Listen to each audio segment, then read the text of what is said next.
આપણા ઘરમાં જ્યાં આપણે વિચાર્યું ન હોય તેવી જગ્યાએ ધૂળ, જાડિયા જામેલા જોઈને આપણને નવાઈ લાગે છે અને પરેશાન પણ થઈએ છીએ. હું ને મારા પતિ છેલ્લા કેટલા સમયથી અમારા ઘરની સાફ સફાઈ કરી રહ્યા છીએ.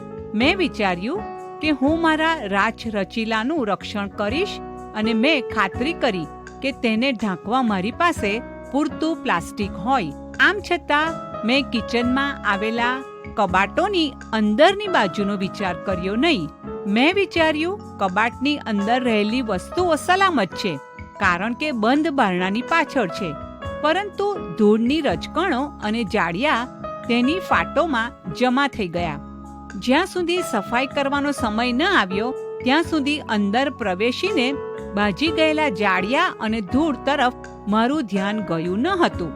મિત્રો, ત્યારે મેં મારા જીવન વિશે વિચાર્યું કે મારામાં રહેલી કડવાશ, વેર, ક્રોધ, અદેખાઈ, ઈર્ષ્યા વગેરે જેવી ધૂળ એટલે કે પાપ છે, તેને મારે ઈશ્વરના વચનો દ્વારા સાફ કરવાની જરૂર છે.